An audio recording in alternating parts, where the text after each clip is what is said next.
Today's guest is someone I deeply admire, not just for her leadership in recruitment, but for the way she's redefining offshore staffing with heart and purpose. Avi Ongpauco is the co-founder and managing director of QC Staffer, a faith-driven offshore staffing firm that's become a trusted hiring partner for US companies across healthcare, tech, and government sectors. With over 16 years in recruitment and business development, Avi has built high-performing global teams. She's led critical staffing for agencies like FEMA and the CDC and is now scaling QC Staffer towards the $1 million mark, all while staying true to her people-first approach. Avi, welcome to the show. It's a privilege to have you here. Thank you, Jessica, for having me on this podcast. And I'm very honored and be able to be with you and be interviewed. Of course. Thank you so much for being here. I love your story, and I would love you to start us off by sharing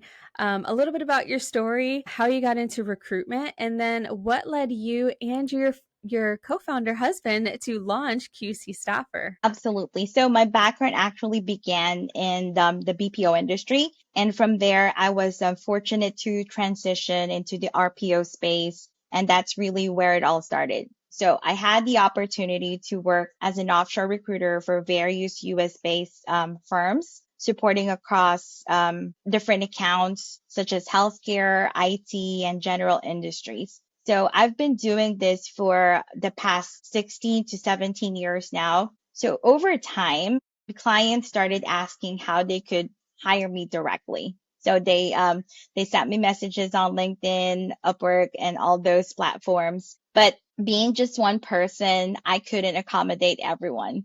So that's when the idea of outsourcing came into play. And at the same time, many people in the Philippines were like curious about how to work from home. And also my friends and families also like curious, like, how are you working from home? How are you making that American dollars? So my husband and I decided to start a company. It's called QC Staffer, and that bridge both needs. So I also saw how remote work was transforming the hiring landscape, especially for companies needing to scale quickly and efficiently. So that's when we founded QC Staffer. QC Staffer means quality candidate, and we're supporting different staffing firms in the US as well. So we are submitting quality candidates. So we coin ourselves as QC staffers. So Yes. our goal was simple: to connect global companies with top tier talents from the Philippines.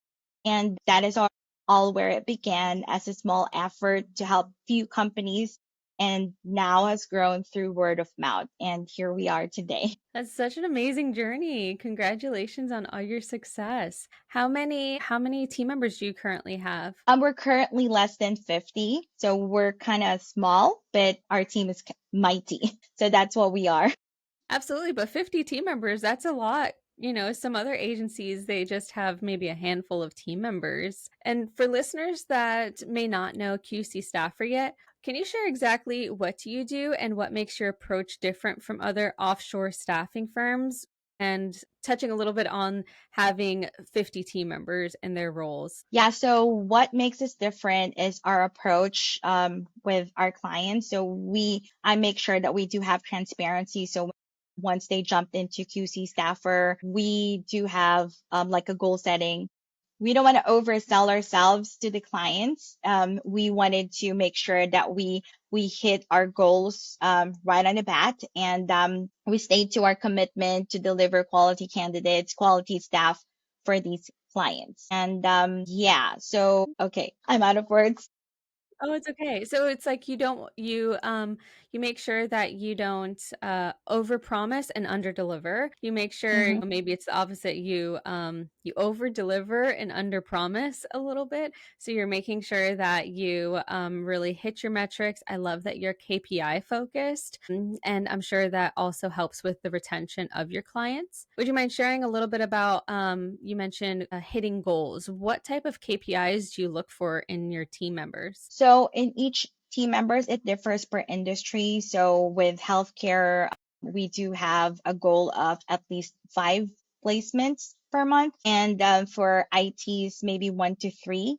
because these are much niche roles in ITs, and we also do support government contracts as well that we place our candidates with. So with IT, it will take about 1 to 3 months for you to be able to place a candidate. With healthcare, you can place about 3 to 6 weeks. So it differs for per industry. Absolutely. And can you share a little bit about your business model? And if I'm understanding right, these 50 team members that you have, they're like account managers assigned to certain clients. Is that right? Yes. So we do have a coordinator who works in between our clients and our staff, because I wanted to make sure that every time there's a little problem, so that it wouldn't worsen out, we have this person in place to mediate. And I also, being an owner and hands-on myself, I'm making sure that these problems wouldn't progress. So we have someone like an account manager in between our recruiter and our client. And I believe that they should always a bridge between the client and the staff, because they're offshore. And these coordinator will help out bridge the gap between the client, because they will miscommunication or communication issue or language barrier that could hinder the proper communication between the client and our staff. So that's where we put someone in place in between the client and our staffs. It's awesome. And I think that's such a special approach because every client gets their own assigned recruiter. And do you primarily just have staff in the Philippines or do you find staff globally? What does that look like? Yeah, that's a great question. So before, we are focused on hiring just Filipinos, specifically in the Philippines. But my husband and I thought of other ways, because we thought that we shouldn't hinder our capability to just hire for like our countrymen.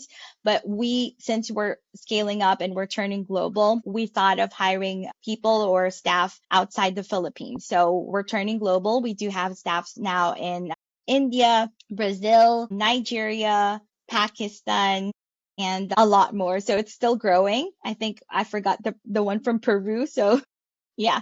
So we do have recruiters all over the world, and we're turning global, because we wouldn't want to prohibit these talents to hire, like, because we are supporting as well globally. So we do have open needs in Europe, North America, Canada, Australia, and the United States. So we're trying to scale up and make ourselves known, not just in the Philippines, but also globally. And we would also like to gain global presence. Absolutely. And I'm sure you're going to get there and you're going to get there very quickly. I know you have a big goal to hit by end of year, and I'm confident that you'll be able to hit that goal with everything that you're currently doing right now.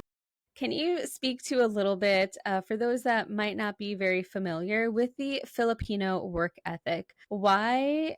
Um, why the Philippines? How is the work ethic and why do they make such great employees? Okay, number one that I could think of is loyalty. And we are loyal, and I myself as a person is loyal. And I was with this company previously for about 17 or 18 years. And that speaks where I am as a leader as well, and also to the staff that I'm handling right now. So most of my staffs are with us since the beginning, and they're still working with us. So one of the key traits of being a Filipino employee or staff is our loyalty. And also, one of the things that we have as a trait is like honesty. And I think you wouldn't trade for anything else, because I think that's one of the key traits that you need in a staff for you to be able to scale up, and also to be able to expand, because that two traits as well is one of the key for our successes. And also, as part of our company, we also follow everything by our heart. And I think that's one of the best thing that I impose to our staff, is to like follow your heart, and it could get us anywhere. Like it also leads to our success as a team and as a company as well. Absolutely. And it's so beautiful. And I could speak to that too because I've worked with a handful of different Filipino women in the online space who have supported me or colleagues in their business. And they've always been super loyal, respectful, humble, and hardworking. And that's something that attracted me to you because I haven't met anybody that's specifically in the Philippines creating this amazing business that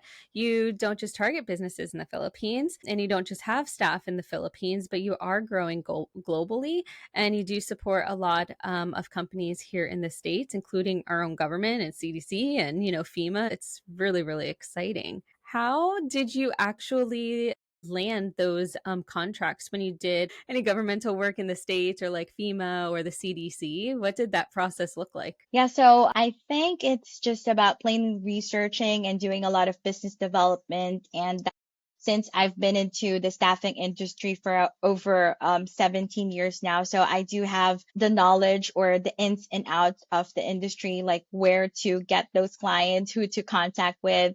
And I think I also gained enough connections in the US, particularly. So I was able to nail it out, lucky enough that we've been entrusted with those assignments and projects. And I'm very honored that it was given to a Filipino owned company where we are competing with US staffing agencies. So it's such an honor for me to been able to given a chance to nail these projects. Absolutely. And if you don't mind me asking, you said that you have gained connections over time, but how did you start to create those connections? Yeah, well, basically, it's also a word of mouth and also a gut.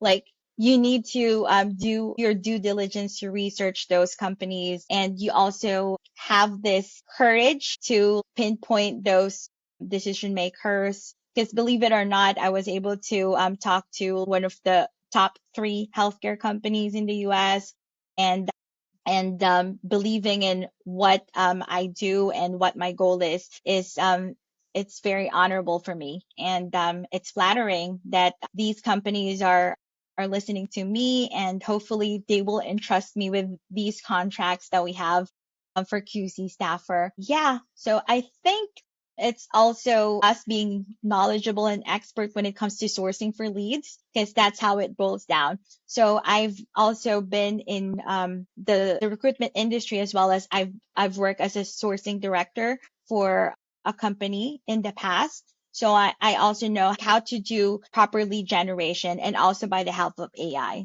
So also our staff is keen to doing a lot of like AI generative tasks. So we're not just recruiters, we're also great prompters when it comes to like doing AI stuff. So I believe that's a great combination or combo that we have as a team and as a recruiter.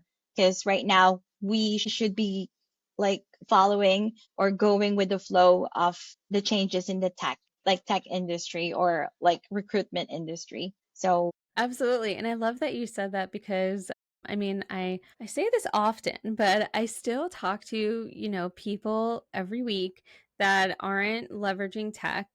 Maybe they're using the same systems because they've always used the same systems, right? Or maybe they're scared of change. Maybe they don't believe in AI, what it can do.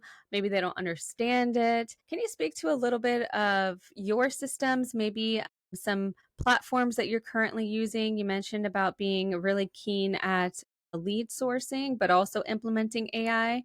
What do your processes look like, or what platforms are you finding that's really helping you and your team right now? yeah, so we're into like AI based type of sourcing. So we do have like prompts that we use to match out these candidates in order, like, because right now most of the submissions goes through a platform. So in order for us to like be aligned to that platform, we use out an AI tool for us to like weed out those qualified candidates. And also we have like a prompt thing on our AI tool that help us out, like if this candidate is like 100%, 90%, 80% job fit. So that's what we do in order for us to pass these AI screeners in these platforms. And QC staffers also, we're trying to evolve as much as we can, also from traditional sourcing to AI sourcing. And we kind of combo it like human touch versus AI touch. So I think that's how we've perfected our approach when it comes to sourcing and also when it comes to when it candidates. Yeah, that's really great. I love how you do recognize that AI is a tool and you still need the human element to that, right? And you're allowing AI to do a lot of that manual labor, a lot of not just the sourcing, but going through all of the candidates and filtering them out. And then at least, you have now a good pool that you can then use the human element and actually find the candidates that would be a best match for the positions that you're placing them for.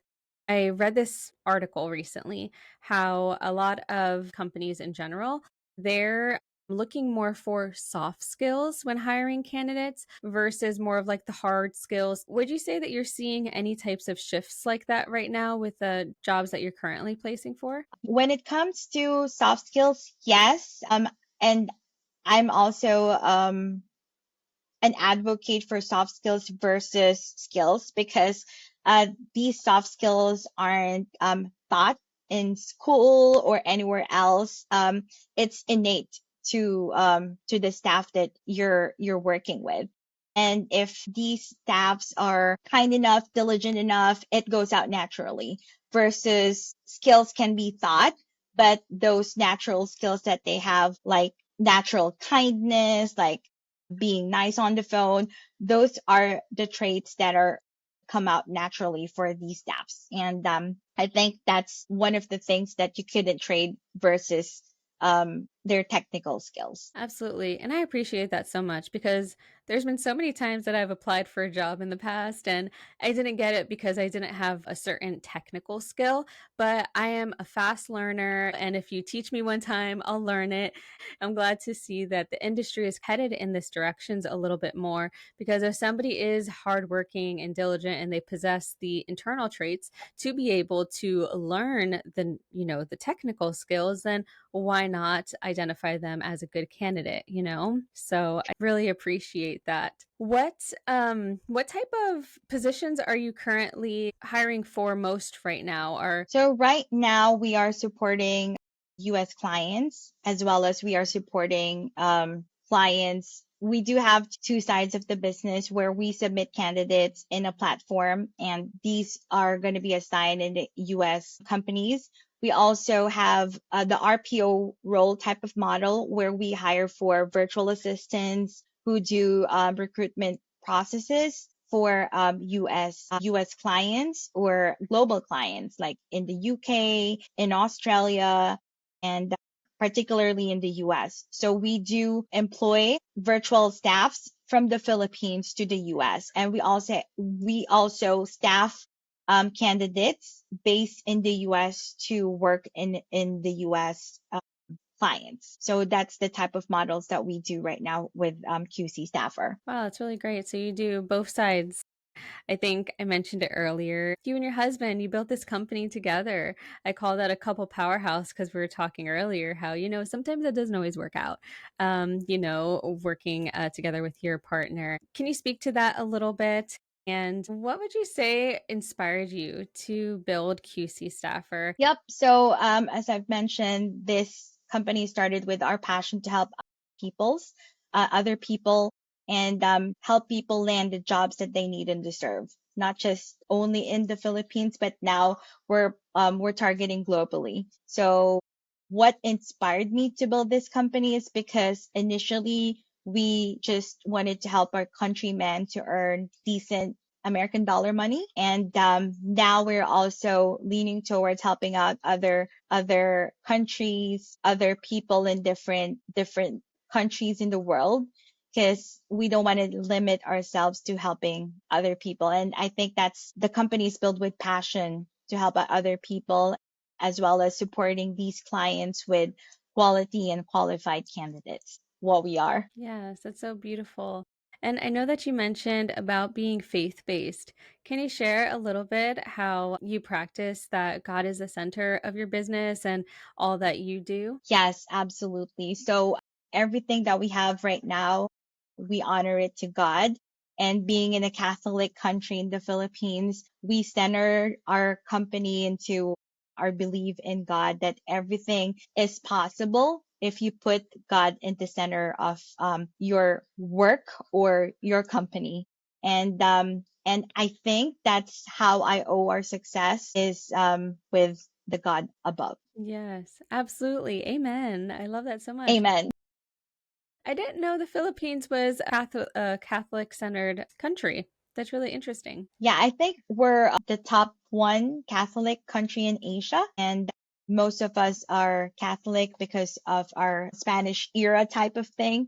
So that's the reason why most of the Filipinos are Catholic or either Muslims or Christians. Like 80%, correct me if I'm wrong, but yeah, most of us has Catholic faith in the Philippines. Yeah, that's so great. I grew up Christian, but my mother, she grew up Catholic, so I knew a little bit of the difference. And at the end of the day, we believe there's one One God God. and we read the same Bible. So with God, all things are possible, right? Yes, and I believe in that as well. And yeah, I also came from a Christian school, but I grew up being Catholic. So we all have like the same faith in one God. I love that because it's kind of interesting. I went to Christian school. I grew up in the church and I just felt like growing up if I was talking to somebody who was a believer, people didn't really talk about faith too much. And actually, since I've been in the professional space and I work remotely and I talk to people all over the world, so many people, so many business are actually faith based and they're not scared to talk about faith. And I love that so much because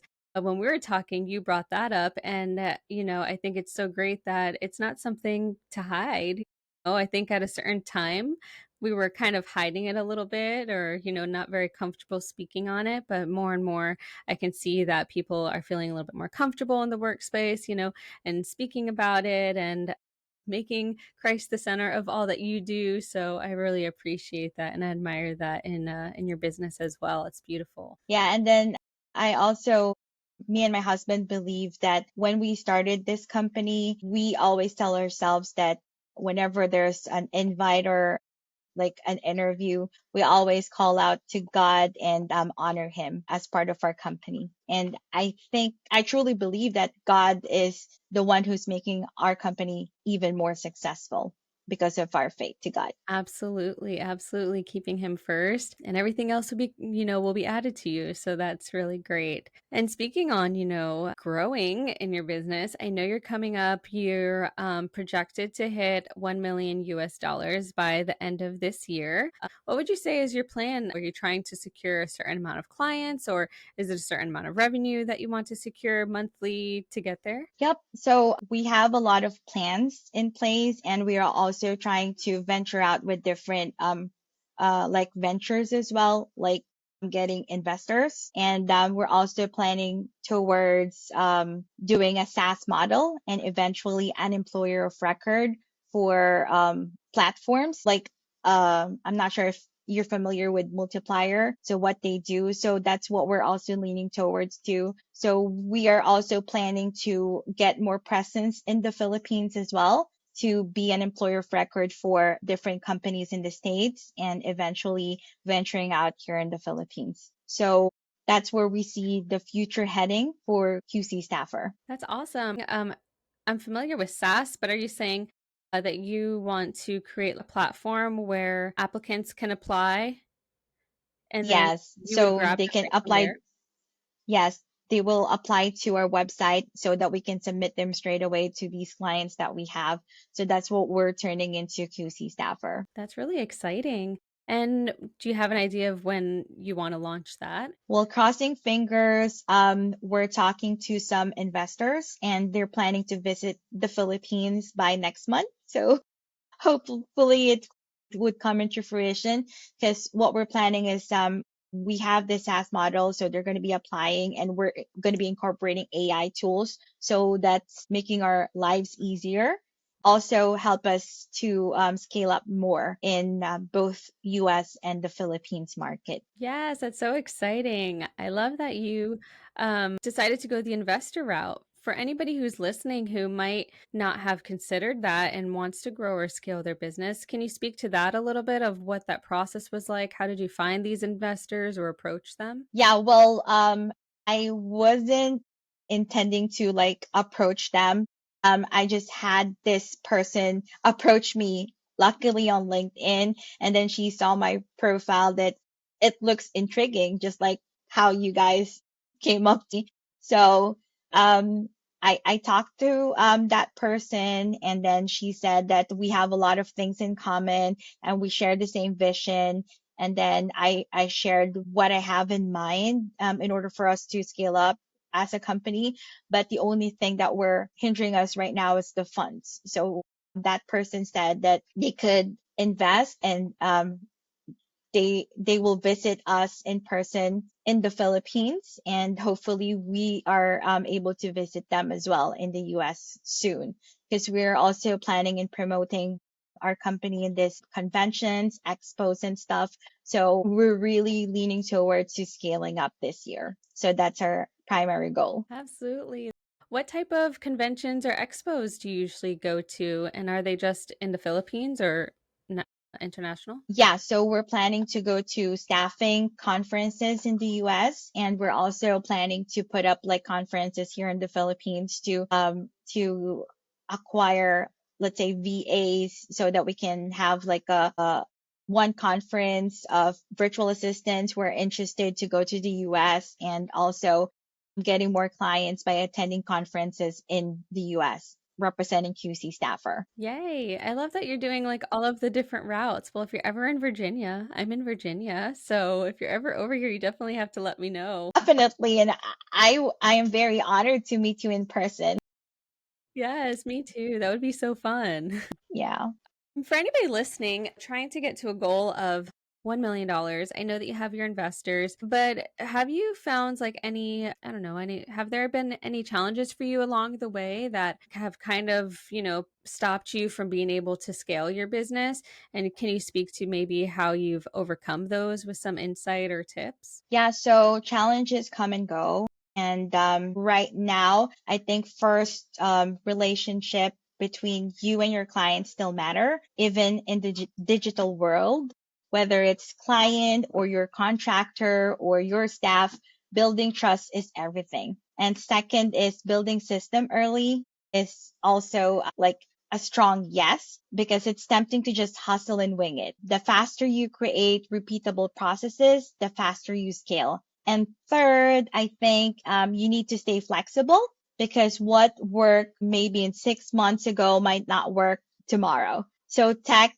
right now is really moving so fast. There's AI that you're not supposed to be competing, but you should be friends with, and so are the client expectations. Yeah, so I think all these like combine or all of these requirements should be in place, because challenges are there, but you need to be able to think 10 steps ahead of those challenges for you to be able to like. Absolutely. Yeah, definitely leveraging AI. I love that you said creating repeatable systems or processes. Are there any repeatable systems or processes that you can't live without that you finally were able to implement in your business? I think the repeatable processes is like you are finding your own leads, you find your own sources, like candidates. So those are repeatable processes that we do day to day. And by the help of AI, that's how we work faster. Because before, when we source for resume, we take time to read the resumes like 2 minutes at the same time, and we're scanning towards thousands of resumes. But now you can just plug it in into AI, and voila, like 1 minute you have all these candidates filtered out. So it's really helpful in leveraging our businesses. And at the same time, you're human and you do have the intuition of like screening these candidates. So what you just need to do is just to double check if they're qualified or not. And then you can punt it over to your recruiters so that they can call, and they can easily close these candidates, and you're like 100% sure that these candidates are job fit.